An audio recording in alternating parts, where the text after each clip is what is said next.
Hello, I'm Gerard Charles.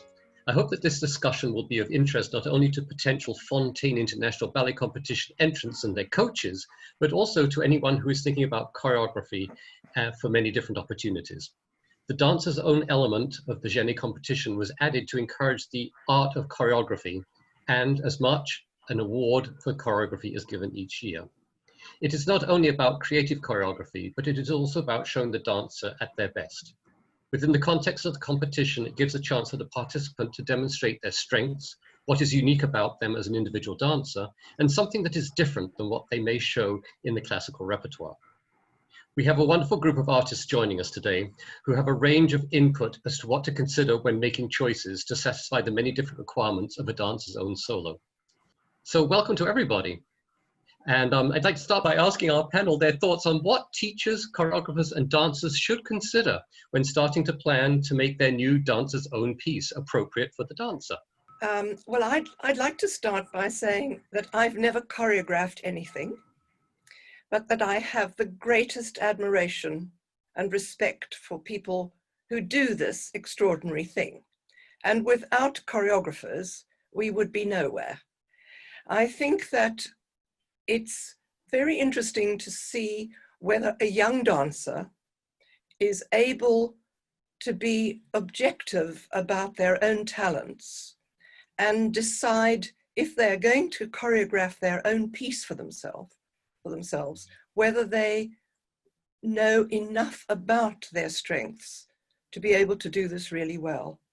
I think it's probably an advantage to have a teacher do it or a peer do this for them, but not necessarily. If someone really has a talent for choreography, then they're going to have this burning desire to create something that they feel will really represent themselves. I think it's very important in the competition to be able to see as many different angles of a dancer's talent as possible, so that we're not only looking at a classical dancer, because these days, as a professional, one is so often asked to embrace so many different styles. I think as well, to think about this part of the competition as a missing piece of a jigsaw. You'll be seen in a classical variation, which can be measured against previous performances that the judges probably know very well. The created solo, you can be measured against your peers that are also performing the same solo. This part of the competition's really, really different because it allows you to explore your own individuality as an artist. And I think that's the really valuable part of this, this area of the competition, is the ability to express truly who you are. I think within this section, the ability to explore movement in a really original way, and that can be something perhaps that has inspired you. It could be perhaps movement that you like to watch yourself, or that you like to do beyond your classical ballet training. That's also a really accessible way into discovering new movement. And I think the times I've been really impressed as a judge, or I've been astonished, have been those times where I've thought, well, I've never seen that, or I've never seen it done that way. So that element of thinking about things in a new way is something I look for. The really important thing to remember is that it is about movement and music. So in a sense, you know, you can pick a piece of music that is maybe not even very interesting, or that has been used before, and explore it, show the audience something different about it through what you do with it. If I think back to all the dancers' own solos that I've seen, it's really hard to say, oh yeah, that was good because the music was like that. It's always about what you do with it. I think the other thing that is important is not to imagine, if anybody does, that the Academy has an idea of what they want to see. And I must say, as having gone through all of these, well, many of the solos before, I'm always amazed at what people find. Don't sort of think, well, I'm going to do this because I think the Academy would like it, or because the audience, you just have no idea. it should really be your choice of music? I guess like Jonathan, I'm often astonished at the variety that one sees, perhaps just in the space of one competition, but over several. I think it's the original idea. It's when somebody has a really original idea, chooses a piece of music that has a good shape to it, because in the space of time that they're performing this, which is just over a minute and a half, it's not long. It's not long to convey a very strong idea, but somehow you can tell within the first 10 seconds that you're watching something.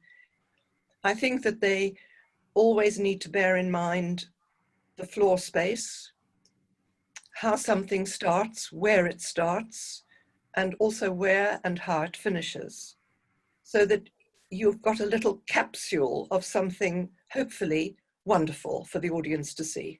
I'd like to just pick up on something Monica's mentioned, which is about the time. And I often think when I go and see professional ballet companies and established choreographers even, you know, 1 minute, 30 seconds, it can feel like not enough time if it's a great idea, but it can often feel like a very long time if you haven't really got the idea worked out. Yes. That's often quite a good guide to me. If I'm struggling to through the work, that kind of signals to me that there's something not true about what I'm trying to say.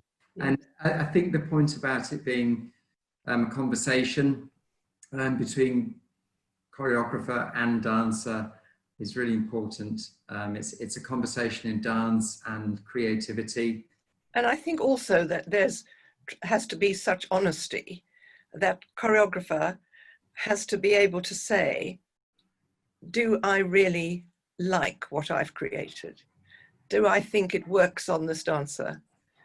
Is this how I want this dancer to be seen? And is this how I want my work to be appreciated? Mm-hmm. Musically, Jonathan, I'm sure there's some moments which have been very successful for you musically, audibly listening to it, and others that have maybe not sat so well. Do you have any particular thoughts about what people should think when they actually choose the music and how they want to sit them, even the choreography on the music? Oh, yeah, I think actually some of the worst things to do with music are always technical, you know, like, I mean, we try and sort those problems out before, well, we always do sort them out before they get to the performance. But, you know, things like people downloading a track from YouTube that is in mono and really bad quality, or, you know, just badly edited, or I mean, fading out at the end or just cutting the music short, you have to have a really good ear or a good reason for doing that. You know, just thinking about how something begins and ends. And quite often that's where maybe you need to look a bit harder for the piece of music, you know, rather than going, well, that's where I want my solo to end. It's just a shame that the music doesn't, so I'll cut it there. You know, think of ways of getting around that or find something else. I'd just like to pick up on Jonathan's point about the music fading out, because it's, you know, it's something that I think is really important. And what I tend to tell my choreographers that I mentor within Scottish Ballet is to try and think about fading music out or cutting music. If you think about it visually, if someone were to just film a solo and there's a lovely glissade and then it just stops, that's what it sounds like. And I think, you know, if people can have that visual image, that's how grating it can sound. Because don't forget, often, even though you may be new to the music, it may be known to the audience or to people judging it. So they may have an expectation of it a certain way. And when it doesn't, it can be quite jarring. I think the other thing is, obviously, look at what the other solo that you're doing in the classical repertoire. You know, maybe if for example you're doing some very slow lyrical thing, maybe you want to contrast your music, but not necessarily, because you don't. You know, you could do you could still show a very different side to yourself with music that is slow if your original solo was slow. And I always find if I'm on Spotify or some other streaming service, if I keep taking the suggestions that they give to me, I'm going round and round and round in a loop. But if you just put some, prime yourself from some other sources, like looking at what other choreographers have used, I'm always finding new things and interesting people I've never heard of, ideas I would never have thought of. I think what Jonathan is saying about how you go about finding the music, I think that's very interesting to look back at what other people have used. There are so many fabulous composers out there in the world that I'm often surprised when people choose what I call, and this is going to sound terrible, but sort of third or fourth rate music, and then try to make something first rate in terms of the music, in terms of the dance. I think the two have to match each other. I do often think it's quite important to think of the scale of the music. That's not to say that you can't have some massive film score and get away with it if you do the right kind of choreography to it. But I sometimes think what really works is when the music is intimate or on a scale that works with a solo dancer. Whereas sometimes if the person is just completely overwhelmed with sound, you stop seeing them. So I just think of it in terms of scale. You might still go and say, no, I still want to do it anyway, but consider it as one of the things that you should think about. And Jonathan's talking about the music being the inspiration, often the starting place. So as a choreographer, how does the music inspire a choreographer? How can a choreographer be inspired by the music? I am always inspired by music. Not everybody is as to getting into choreography, but I think it's a great entry point to get into choreography because there's lots to work with. There's already a landscape, if you like. There's a roadmap with the music. There's probably rhythms that you can attach your ideas to. And obviously there can be in music suggestions of mood, or as Jonathan was saying, you could juxtapose that, go against it in some way. So I think music's often a really good starting point. And perhaps going back to that conversation idea that, it could be something that the choreographer and the dancer do discuss before they create the work. But just as important as it is to choreographers, as I'm sure Monica can attest to, it's vital for the dancers to be inspired as well. Yes, I would say that for dancers, it's so important to feel that they have completed something by the time they come to the end of their music. A little bit like having a conversation with somebody and stopping in mid-sentence. And then you wonder what would be the outcome if they continued. So I think that's also a clue. A little bit like the difference between, a full-length novel, a short story, an article in a magazine, a newspaper. It has a beginning, a middle, and an end. And I think even conversations with people really very often have that shape to them. It's a combination of the idea that you might have from looking at this young person, seeing how they move, which will also be a clue as to the kind of idea that you're trying to find alongside the music you're trying to find. So I think the whole thing, it becomes a really interesting parcel.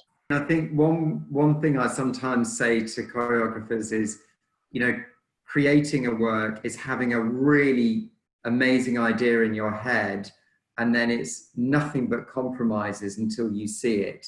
Artistic compromises with yourself, with your team, with your dancer, with how the costuming works, and then compromises that lessen what's in your head. I guess they're challenges to what's in your head. They're challenges with every part that goes to making that whole. I think it's pretty much like most things in life, really. You make adjustments along the way.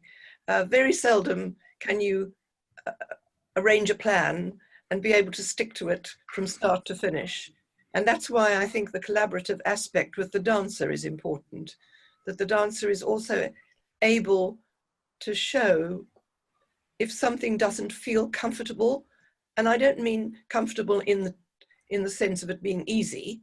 I just mean that it sort of fits them properly. The most important thing is trust. You know, you're about to go on a journey with a young person, and exploring creativity with someone is about trusting somebody. And I think it's interesting, Monica, you were talking about that relationship with, you know, ultimately, you know, the buck does stop with the choreographer. It's important to have that collaboration, but at some level, someone needs to make some choices.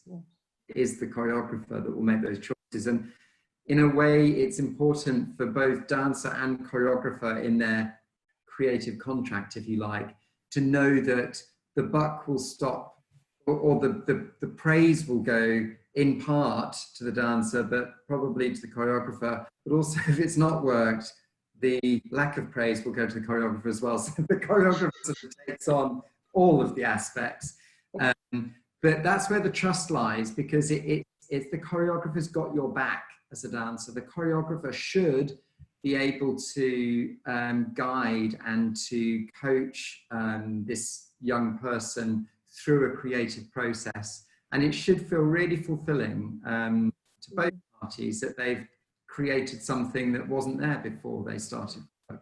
So that can be a really fulfilling process. And I think for the candidates, when they come to a competition like the Fonteyn, then if they come with the knowledge that their variation is unlike anything else that anybody else has got, they've got something unique. And I think that's something to be very proud to have.